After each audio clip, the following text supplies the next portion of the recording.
Welcome back. This is episode 4 of Educational Reforms. We have our expert Arvinda Social Sciences and how it is being addressed in the current system and what are the gaps out there. So, with that, welcome Arvinda, and the floor is yours. Thanks, Giri. Again, I would like to thank you for motivating and then helping me on this recording the sessions. Hope it will be useful in the future. Continuing as you gave an intro, like we started with the current NEP proposals and various aspects discussed, and then we look at some of the gaps. And on continuing on the gaps, and I established why we are talking about gaps also. So one of the major gaps I saw with respect to the social science, because social science is a very, very important subject which has been taught and discussed in different forums. Absolutely. At least to me, in my childhood, social studies was like the most dreaded subject. I didn't want to sit through the class, but we finished. We finished, and there is a huge difficulty if you change a medium also. So I was in Kannada medium, then you move to English medium, then you start Yes. writing social science, you will definitely fail. So the approach itself is wrong. Means, see, the NEP. So we talk about Bharatiyata, then we talk about the importance of social science, especially history, civics, and geography. So when we talk about these topics, we talk about, okay, we were misled with a different history. We have been told a wrong history. We have to recorrect that history. Akbar was not great. Then Shivaji is great. So we are trying to introduce certain aspects which were wrongly done with respect to certain topics. So there is a saying, right, which always says history is written by winners. So when you read history, you are reading it from a winner's perspective. And when I say winners, not from I mean, you don't have to take it like a king who won a war or something, but more like as a thought or mindset which won and which wrote their own history. So that Correct. way, people say history is written by winners. History is written by winners, as well as the problem with the old approach as well as the new approach will be, that means we want to tell something which may be gray, which may be right, wrong. So life left, right discussions. So we have to prove something is right, then we have to say it is correct. So there is so much of confusion with respect to the what do we need to really learn as part of history. Correct. Correct. So why is that confusion? Because we have not understood our old system, what we call our old, I don't call it a system, the old way of learning, because it's not like everybody used to go to Gurukula or they were learning history the way we are learning now. So the our Indian traditions used to mix the history with the fantasy, fiction. So it is not like taught like a lessons, more like a viewed from a value system perspective. So Ramayana is taught as not taught as a history book, but it had some history. So Mahabharata was taught as a novel or a traditional holy book, or you call whatever you call, but it was not fully told like, okay, Krishna existed on so and so on date. That was not an important aspect of the history. So this actually reminds me of something I read. See, I'm not a Sanskrit student, so I may be wrong, and feel free to correct me here. But itihasa actually refers to, at least what I've been told, is that itihasa basically refers to this is how things happen. Itihasa is not like Yes, the English version of history. exactly. Yeah. 100% correct. Yeah. Itihasa means which has happened. It may be true or false or whatever it is. So it is not like you fix a date, okay, that is the way it happened. No, that Correct. was not the intention. Correct. I think that context is lost when you translate it into English and say this is history. Then that History. becomes facts. Take that from that particular, if I read or if I hear or if I hear a poem or if I hear a story or whatever it is, what do I need to take is the most important part of the that particular topic. For example, say Prithviraj. So he defeated 16 times the Muhammad Ghori. So 17th time he was defeated. So that is a history. So But only the defeat is recorded as history. So all the other 16 things he did is gone. gone. And what do we need to really understand from this story? Whether it is a fiction or whether it is a real story or happened on 1711 or 1611 or 1311. But what is the basic essence that a student should understand or society should understand? Prithviraj is a stupid king because See, if you are not able to, as a king, okay, as a vegetable vendor or some software engineer, if I don't understand the intention of a king, that is understandable because I'm not at that level or I'm not able to understand the politics, geopolitics, whatever it is. But if, as a king, if somebody is attacking you 16 times, if you don't know his intention, that means you are stupidest person of the earth.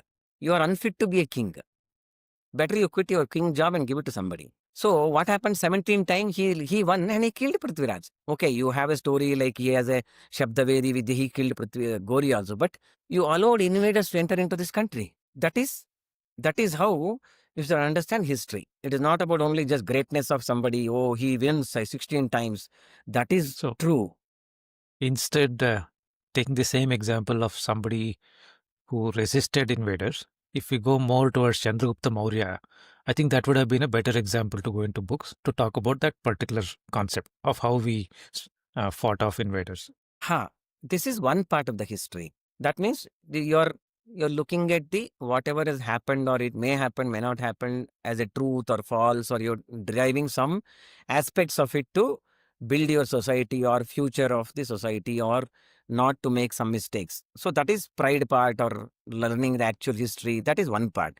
But the second part missing in the whole approach is the person who is reading Shivaji, for example, if he is in Chitradurga, he should be reading first Chitradurga, then he has to read Shivaji.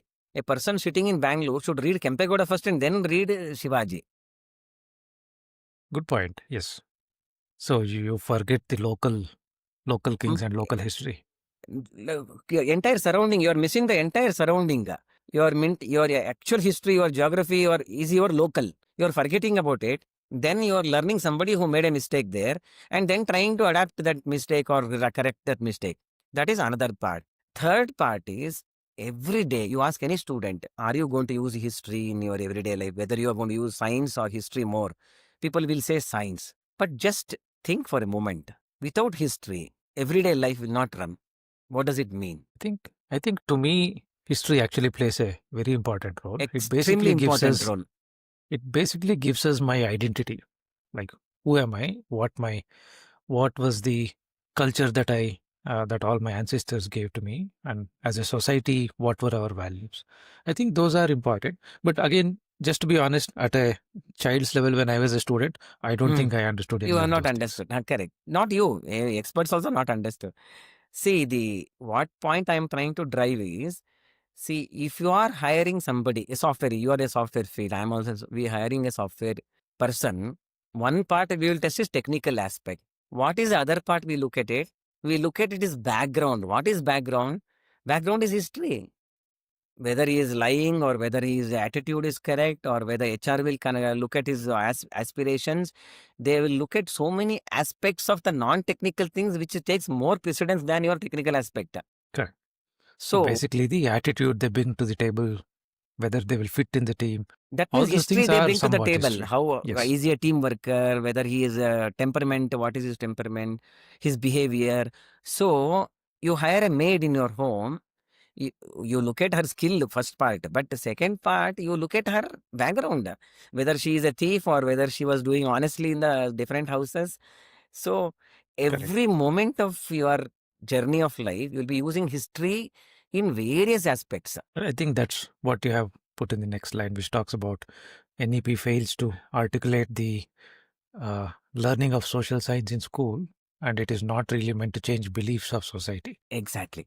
So this is the another part. So that means we are from inherited from British or Mughals saying learning social science means you have to understand the different bad things of the society so that you have to repair those things. No, that should not be our approach. Our approach should be, it should be, you learn different aspects of the history, importance of history, then keep on learning from local to the global and then make your own decisions because of your information, your knowledge. I'm not going to give a judgment. The problem is with the current approach is you judge, okay, these are the andhashraddhas in the society, so that has to be changed. That means you've decided what are the andhashraddhas. So Yes, that is the approach, that mindset will create same mindset in the student. So he will also propagate the same thing in the society. So he doesn't understand the importance of history. So you ask any student, are you going to, every day, are you going to use history? No, I am not going to use history. I am not interested. I am only science student. How is it possible? You cannot live without history because, for example, if you say salt, salt NaCl is science, but the taste salt is history. You No, are since you said salt, it just reminded me of something. So if you look at uh, in Kannada, we have this drishti tegiyoto. So if you correct. look at it from a colonial or a Western educated person's perspective, they will say it's all moodanambike. I mean, there is nothing. What are you doing? You're taking salt and you're trying to do this.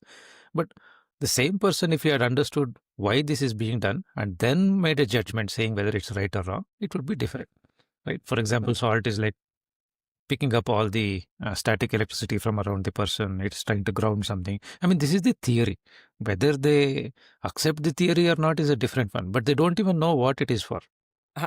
And see, this approach is one way, but this approach itself is wrong, I will tell you. Why? Because see, that is why we have two Moodanambike, right? So even though it is off track, but it's a very important subject. The Indic languages doesn't have a single word for superstition. Yes.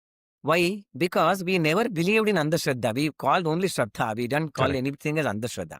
That means you have to understand whether the belief is Moodha or whoever is believed is Moodha. Correct. So the judgment, that means who are you to decide my belief is Andhashraddha? So that is why Hindi also there's two words, there is no single word. So the Indic approach is you believe something, you do it. When you have more knowledge, you will leave it. You will see you had 50, 60, 70, 80, 100 years of journey. But the day one you would have believed something, at the end of the life you would have changed your beliefs because of so many reasons. You don't need to learn in your history book saying that was Andhashraddha, I should not do it. No, that is not the way life happens. So the approach of the learning the subject itself is totally flawed, so that's why people are not interested. 1% interested, they want to go as a professors in history. They are leftist, rightist, or they want to debate whether he is right or British is right or this is right. Okay, that guy is a very bad historian, this guy. So we have completely moved away from the actual purpose of the learning history. So the beauty of Indian society was that we were learning history through different stories. We were not told, okay, Rama was born on day, okay, it is Mula Nakshatra, Punarvasu Nakshatra on Navami and Chaitra Masa. But Chaitra Masa, we don't know. So, which could be of any year Chaitra Masa. So, that is the approach we have to bring in back. How do we bring it? We have to have a very, very beautiful technology driven platform where the student, society, teacher, school will start generating a content to learn history. For example, in my one of the papers in the history and social and civics, I told, okay, one more beautiful point I want like to explain to you. See, we have 1,500 kilometers or off the western coast, right? So, person sitting in a western coast in Mangalore or Kerala or in Maharashtra or somewhere, he is reading in his geography book Western Ghats. So actually, it is not a Western Ghat for him; it is the Eastern Ghat for him because he's already sitting in West. So this approach Yes. of learning content from Delhi or Bangalore or wherever somebody's head itself is wrong with respect to these three topics. So we have to come up with a solution where grade 4, 5 onwards you start engaging a student learning local things with using technology. We can use a social media platform. See, people are using this reels making for some dummy the dabba purposes, like without even any purposeless. But you can define a purpose for making reels. You create your own reels near of your school or next to your temple or some monument or something in your area. What is the name of your area? Why that name came? That is a history of his area. See, RPC layout, Railway Reserve Police Colony, why that name came is the history of that area. That he has to learn. Student can learn in that area wherever that school. There are hundreds of schools in that area. Correct. So So, the approach itself we have to change. correct. I think one is most of the local knowledge is being ignored, or at least it's not being passed on. And you also talked about how technology can be used. So I think I just want to touch on that a minute. So Yes. I think at a national level also the Prime Minister and his team has recognized that all of the AIs are more or less Western biased AIs. I mean, there is a lot of English things that are fed into the model. Same, maybe some Sanskrit also, but none of the authentic Indian knowledge has been fed into that because the scriptures and books are just not available to them. So based on that, I think there was I think there is an initiative that they have launched where they are trying to build a AI model based on our uh, local knowledge, basically Indian ancient knowledge. I think that's a good step, which kind of answers or which is similar to what you are also talking about. Yeah, and adding on to it, like we discussed about technology myth, right? If you are able to bring out a very nice platform where the students across India learn social science, history, geography, and civics using technology every day, you don't need a separate subject for it. He will be creating a video, he'll be creating a PPT, he'll be creating a editing something, audio, video mix. He can be part of the Absolutely. social media. So it will be a competition across schools in the local area, across state, across districts. You can create a fantastic platform for learning only social science. You don't need any other, you don't need to generate books, reams and reams of books. So the board or whatever you define principle should philosophically they should define certain framework content which can be expanded every day. So you can define the scope of the knowledge, like local knowledge. When the school generates a knowledge, where do we keep it? How do we make it public? What are the conditions you make it public? There will be so many things we have to think through.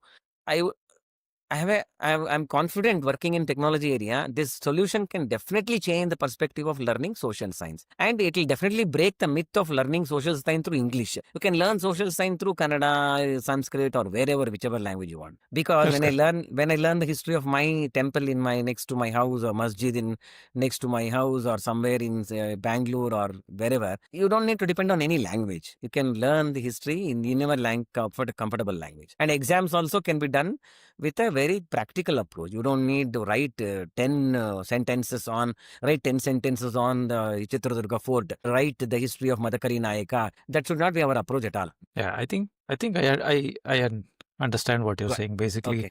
history should history should not be seen as the only one version of history. There's going to be multiple versions written by different people, and our education system should prepare the student to understand that there will be different versions of history of the same event or same set of things that happened, and we should be open to learn about all of it. And one person may be glorified by one version, another person may be glorified by some other person. We should leave the significance to the student who's learning. He can basically decide whether Akbar was great, Shivaji was great, or Ashoka was great, or who his role model or his inspiration is. That we should leave to the child. I think that's how I understand what you're saying. Yeah. And it should be uh, continuous learning from local to global.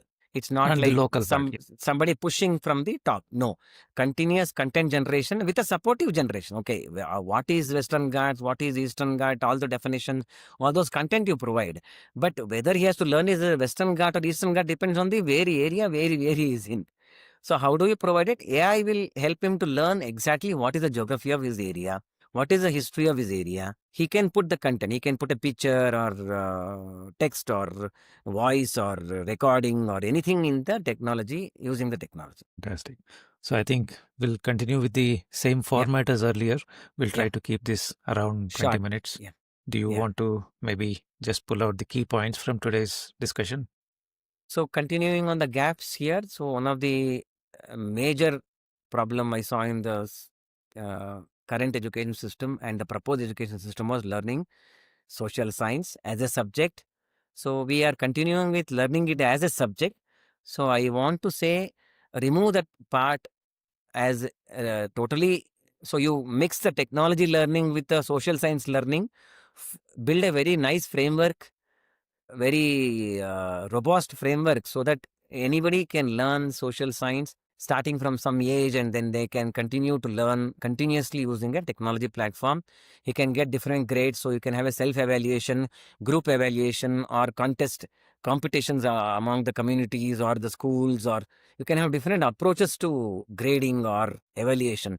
So we can completely come out of this mindset of learning history to writing pages and pages of um, content generation from Delhi or somebody, okay, left generated history, right generated history. We should completely come out of that model so that it will completely energize the society to find new ways of open up the new fields in research. Because when once you start exploring the social history of the local areas, there'll be a lot of opportunities for different areas to build. Yes, agreed. That is one of the key takeaways for me from this discussion? I think it's also the fact that you're talking about localized content.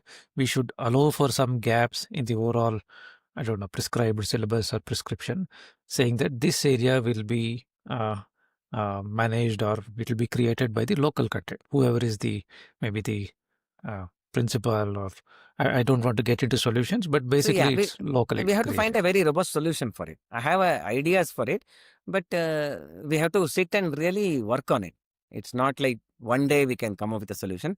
But I have one paper in the next episode I will show you where I have Yeah. a steps to do it.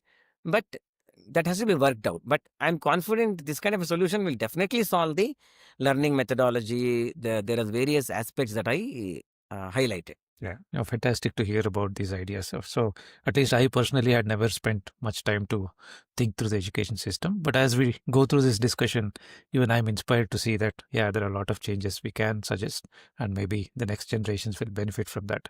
So, with that, I think we'll wrap up today's episode. Viewers, do come back for the next episode. We will soon be getting into solutions and all the different problems we talked about so far.